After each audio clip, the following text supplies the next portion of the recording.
नमस्कारः। अद्य आचार्य द्वितीयवर्षस्य चतुर्थप्रश्नपत्रे साहित्यस्य चतुर्थप्रश्नपत्रे विशेषकवि माघः इदानीं मया पाठ्यते। तत्र इदानीं यावत् ये बिन्दवः अध्यापिताः सन्ति तेषु प्रथममस्ति माघस्य जीवनपरिचयः, ततः परं माघस्य कालनिर्णयः, तृतीयश्च माघकाव्ये प्रकृतिचित्रणं, चतुर्थः विषय आसीत् तत्र माघस्य बहुज्ञता पाण्डित्यं च। अत्र प्रश्नपत्रेऽस्मिन् अत्र पञ्चमः विषयः वर्तते माघे सन्ति त्रयो गुणा। अद्य यः पठितव्यः विषयः वर्तते तस्य नाम अस्ति माघे सन्ति त्रयो गुणा। के च ते त्रयः गुणाः? उपमा, अर्थगौरवं, पदलालित्यं च। संस्कृतसाहित्ये महाकवि कालिदासस्य उपमा चातुर्यं, भारवेरर्थगौरवं, दण्डिनः पदलालित्यं च प्रसिद्धम् अस्ति। परं माघकाव्ये उक्तानां त्रयाणां गुणानाम् एकत्र समावेशात् उक्तं केनचित् आलोचकेन विदुषा। किमुक्तम्? उपमा कालिदासस्य भारवेरर्थगौरवं दण्डिनः पदलालित्यं माघे सन्ति त्रयो गुणा। केचन कथयन्ति नैषधे पदलालित्यं, नैषधे अर्थात नैषधीय चरिते पदलालित्यं, किन्तु तेषु केवलम् एकमेव वैशिष्ट्यं वर्तते, किन्तु माघकाव्ये त्रय एव एकत्र मिलन्ति। एतद् अत्र अवधेयं यत् माघो यद्यपि त्रयाणामपि गुणानां स्वकाव्ये समाहारं विधत्ते, तत्र तत्र च वैशिष्ट्यं सौन्दर्यं माधुर्यं चाधत्ते, तथापि नास उपमा प्रयोगे कालिदासम् अतिशेते, न चापि अर्थगौरवे भारवीं पदलालित्ये तु नूनं सौ अन्यान् सह अन्यान् सर्वान् अतिशेते, तस्य पदमाधुर्यं सर्वातिशायि। माघे त्रयाणामपि गुणानां संकलने नितरां साकल्यम् अवापे, संपूर्णता को प्राप्त हुआ। इत्येव तस्य महत्वं। तत्र माघस्योपमा वैशिष्ट्यम् अत्र प्रथमं विवेचनीयं वर्तते। उपमा कई प्रकार की हैं। माघ काव्य में कई प्रकार की उपमाएं, शास्त्रीय उपमा भी आए हैं, पौराणिक उपमा भी आए हैं, अन्य कोई प्राकृतिक उपमाएं भी आई हैं। जो उपमाएं आई हैं, ये जो बिंदु है वो एक वीडियो में पूरा होने वाला नहीं है, तो आगे देखिए। माघे अर्थात माघ काव्य, माघ का शिशुपाल वधस्य अपरम नाम अस्ति माघ काव्य। माघे सुरुचिपूर्णाः शतशः उपमाः उपलभ्यन्ते। क्वचित् शास्त्रीयाः उपमाः, क्वचित् व्यावहारिक्यः, क्वचित् प्रकृतिविषयिण्यः, क्वचित् मनोभावात्मिक्यः उपमाः तस्य गरिमाणं कथयन्ति। उनकी गरिमा को, उसके काव्य को, गौरव को बता रहे।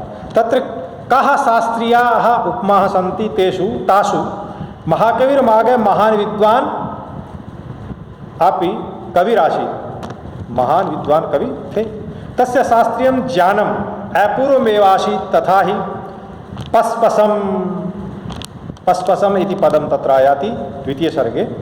पस्पसान्निक महाभाष्य, मैंने पूर्व में भी बताया है, विविध शास्त्रीय ज्ञान उनका था उसमें, कि पस्पस नाम का महाभाष्य में एक अन्य है। उस अन्य के अध्ययन के बिना कोई भी व्याकरण का विद्वान जो है वो व्याकरण विद्या को सीख नहीं सकता। उसी प्रकार गुप्तचर विद्या के बिना कोई भी राजा का शासन चल नहीं सकता, अनुशासन चल नहीं सकता। तो कह रहे हैं कि पस्पसम विना व्याकरण विद्या न शोभते, अर्थात जो पसपस नाम का अन्य का महाभाष्य का, उसके बिना व्याकरण विद्या जो है स्वभाव को प्राप्त नहीं होती या सफल नहीं होती। तथा स्पशम विना, स्पशम गुप्तचरम विना राजनीति न शोभती, राजनीति जो है वो शोभित नहीं होती। अनुत्सूत्र पदन्यासा सद्वृत्ति सन्निबंधना शब्द विद्येव नोभाति राजनीति रपस्पसा, रपस्पसा अपस्पसा, बिना पसपस वाली राजनीति भी शोभित नहीं होती, यानी बिना गुप्तचर वाली राजनीति शोभित नहीं होती, और बिना पसपस नाम के अन्य के अध्ययन के ये व्याकरण ज्ञान भी संभव पूर्ण नहीं होता। उपमा प्रयोगे शास्त्रीयस्य पांडित्यस्य अपि अपूर्व समन्वयो दृश्यते माघ काव्ये। सांख्य दर्शनानुसारं पुरुष उदासीनः अकर्ता च परम बुद्धिकृतानां कर्मणां फलभोक्ता भवति, तथैव साक्षी मात्रोपि कृष्ण सेनाकृत विजयस्य फलभोक्ता भविष्यति। बलराम जी कहते हैं परामर्श देते हुए कि आपको तो केवल आदेश देना है, आप तो केवल पुरुष, सांख्य पुरुष की तरह जो फल स्वयं भोगता है, करता कुछ नहीं है, तो उसी प्रकार आप सांख्य पुरुष की तरह फल भोगने वाले हैं बिना कुछ किए, तो आप तो केवल आदेश दीजिए, बाकी का काम जो है वो सेना करेगी। तो वो कहते हैं, ये पद्य है दूसरे सर्ग का 59वां, विजयस्त्वयि सेनाया साक्षी मात्रे पदिश्यता फलभाजी समीक्षोक्ते बुद्धिर्भोग इवात्मनि।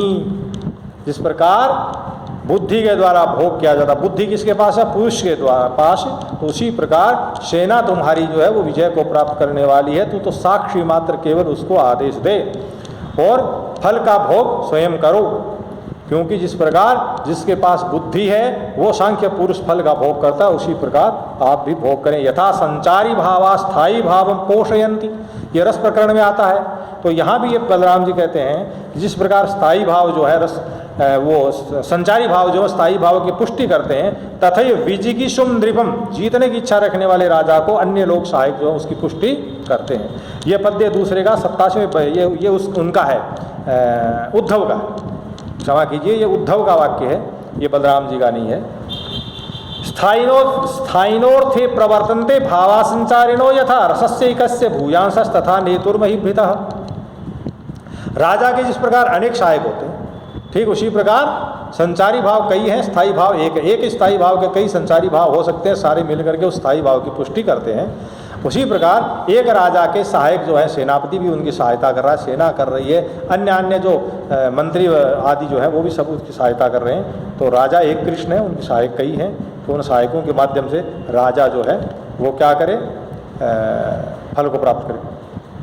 संगीत शास्त्र विषयनी उपमा वर्णै कतिपयैरेव ग्रथितस्य स्वरैरेव अनंता वाङ्मयस्याहो गेयस्येह विचित्रता। 7 स्वर माने गए, सरगमनि पद सरगम पद निशा। तो ये जो 7 स्वर हैं उनमें संपूर्ण वाणी को संगीत का रूप दे दिया गया। उसी प्रकार कुछ ही वर्णों के द्वारा क्या की जाती है कि ये संधि और जो ये विग्रह हैं वो तैयार किए जाते हैं। तो यहाँ अच्छी उपमा है, ये कह रहे हैं,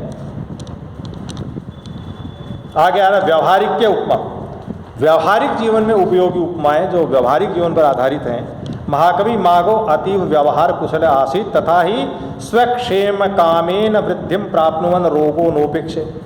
ये कृष्ण का वचन है कि अपना कुशल क्षेम चाहने वाला कोई भी व्यक्ति जो है उसको क्या चाहिए कि वो बढ़ते हुए रोग को और बढ़ते हुए शत्रु की उपेक्षा न करे, क्योंकि रोग भी बढ़ता हुआ नासूर बन जाता है समय जाने पर। तो उसी प्रकार जो शत्रु आपकी तरफ बढ़ रहा है उसको बढ़ने के प्रारंभ के समय ही उसको दबा देना चाहिए, वरना वो शक्ति संपन्न होकर के आपके पड़ोस में आ जाएगा, तब उसको दबा पाना मुश्किल है। तो वहाँ पर वो कह रहे हैं कि उत्तिष्ठ मानस्तु परो नोपेक्षे पथ्यमिच्छता, पथ्यमिच्छता जनेन, हित को चाहने वाले व्यक्ति के द्वारा उत्तिष्ठ माना उठता हुआ, उभरता हुआ, पर माने शत्रु उसकी उपेक्षा नहीं करनी चाहिए। समौ ही शिष्टम आमना तो कथित शिष्टौ शिष्टै जनैः ही विदुषैः ही विद्वद्भी विद्वान लोगों के द्वारा दोनों ही समौ समान कहे गए। कौन कौन? एक उभरता हुआ रोग और एक उभरता हुआ शत्रु।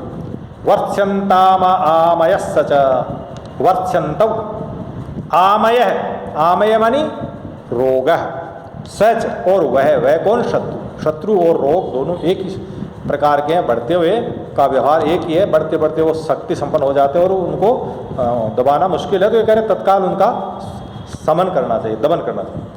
अब आगे कह रहे हैं ये वक्तव्य किसका रहा है कि जाति क्रिया गुणादि भी जाति क्रिया क्रियादि भी जाति गुण क्रियादि भी किमपि प्रयोजनम असंपादयतः पुरुषस्य जन्म यदृच्छा शब्द वद अस्ति।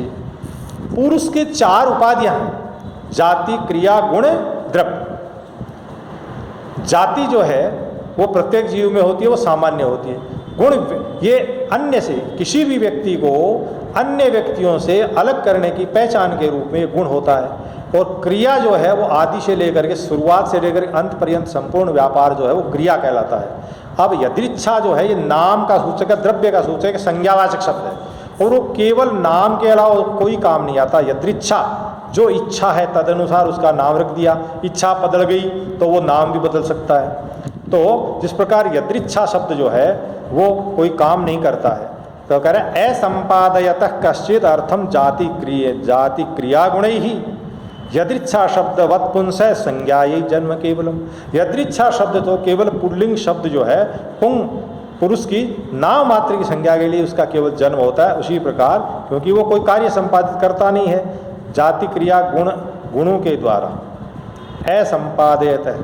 ये कह रहे हैं कि इनके द्वारा किंचित अर्थम कश्चित अर्थम असंपादयत है, किसी अर्थ को संपादित नहीं किए जाते हुए यदृच्छा शब्द की तरह पुरुष की केवल नाम के लिए ही यदृच्छा शब्द होता है। यानी जाति अपना कार्य करती, जाति उसमें पाई जाती है, गुण पाया जाता है, गुण में वैशिष्ट्य होता है, क्रिया होती है, लेकिन यदृच्छा शब्द जो है वो केवल नाम सूचक है, वो कुछ भी संपादित नहीं कर रहा है। इस प्रकार के तो अभी वीडियो काफ़ी बड़ा बन रहा है। प्रकृति विषयनी उपमा और देख लेते हैं कि प्रकृति को लेकर के भी उन्होंने उपमा लिखी है। विहंग राजांगरुहैरिवायत, आकाश से उतरते हुए नारद जी का चित्रण है इसमें, पहले का 7वां श्लोक। तो नारद जी कैसे लग रहे हैं, तो ये कह रहे हैं कि हिमवान जो मेघ है उस मेघ की तरह, बादल की तरह नारद जी। कैसा बादल कि नारद जी गौर वर्ण के हैं और उनके ऊपर एक जनेऊ है यज्ञोपवीत है। यज्ञोपवीत किसकी है? मूंज की। ब्राह्मणों के लिए ये मूंज की जो कि पीतल सोने के वर्ण वाली है, तो उसके जो धागे हैं वो यज्ञोपवीत का धागा एक धागा होता है, उसी के 3 मोड़ बनाए जाते हैं, फिर पुनः 3 बनाए जाते हैं। तो इस प्रकार यज्ञोपवीत का निर्माण किया जाता है। इतना बड़ा तंतु कहाँ आएगा? तो ये कह रहे हैं कि विहंगराज यानी पक्षियों का राज, विहंग माने पक्षी, पक्षियों का जो राजा है उसके शरीर पर पैदा होने वाले कौन है? पंख। उनके जितने लंबे, आयत माने फैले, विहंग राजांग रुहई रिवायतई इव आयते आयतई विस्तृतई हिरण्मयोर्वी। हिरण्मयोर्वी कौन है? सोने की भूमि। स्वर्ण का है हिरण्मय।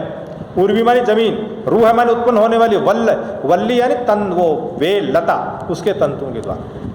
नारद जी का यज्ञोपवीत मानो स्वर्ण की, सोने की भूमि में पैदा हुए, इस प्रकार के वो लता हो और उस लता से उत्पन्न जो तंतु हैं उन तंतुओं के द्वारा निर्मित है मानो। और विहंगराज, लंबे कितने वो तंतु कि पक्षीराज गरुड़ के पंख जितना लंबा, उनके द्वारा निर्मित कृतोपवीतम यज्ञोपवीतम, यज्ञोपवीत जो है उसके द्वारा हिम शुभ्रमुच्चकई। हिम मानी बर्फ, बर्फ से उजला हुआ, शरदकालीन बादल है उस बर्फ से उजला होता है, सफ़ेद रंग का होता है। उच्चकई वो ऊंचा होता है। वर्षाकालीन जो बादल है वो नीचा होता है क्योंकि उसमें पानी होता है, काले वर्ण का होता है। लेकिन शरदकालीन जो आश्विन और कार्तिक का महीना है वो शरद ऋतु का महीना, अभी वर्षा ऋतु चल रही है, अभी जो बादल है वो काले हैं, गहरे हैं। तो हिमवान उच्चकई, ऊंचा जो घन है, उस घन के अंत भीतर से निकलते हुई जो तड़ितांगण इरी, बिजली की जो अंग है उसकी तरह नारद जी, उस बिजली वाले बादल की तरह नारद जी जो है वो शोभित वही। अत्र धृत यज्ञोपवीत है, धारण कर रखा यज्ञोपवीत। इसने इस प्रकार के देवर्षि नारद जो हैं वो शरद कालिके न स्वच्छ मेघे न उपमीत, उपमीता उपमीत किए गए उपमा को प्राप्त हुए हैं। एवमेव स्वल्प वयस्का बाला मातरमन्वेति, छोटी आयु वाले बच्चे माँ का अनुसरण कर, ये भी प्रकृति विषयक चीजें हैं। तथैव जिस प्रकार छोटी उम्र वाले बच्चे माँ का अनुसरण करते हैं, उसी प्रकार प्रातःकाली की संध्या, प्रातःकाल की जो संध्या है जो छोटी आयु को प्राप्त है वो रजनी रूपी माँ के अनुगच्छति, पीछे से, ये प्राकृतिक उपमाएं हैं। तो ये 11वें का 40वां श्लोक है, क्योंकि 11वां जो सर्ग है उसमें सूर्योदय का वर्णन है। तो रात बीती है, अनुपतति वीरावई पत्रिनाम व्याहरंती रजनिम अचिर जाता पूर्व संध्या सुतेव, सुता की तरह, पुत्री की तरह रजनी का अनुसरण कर रही कौन? पूर्व संध्या, प्रारंभ काल वाली प्रातःकालीनी संध्या माता का रात्रि का अनुसरण करती हुई समाप्त हो जाती है। तो ये 3 प्रकार की उपमाएं जो हैं इस वीडियो में पूर्ण है। आगे आने वाले में हम आगे इससे बढ़ेंगे। भाग पहला है इस प्रश्न का, मागे संति त्रयोगुणा का। धन्यवाद।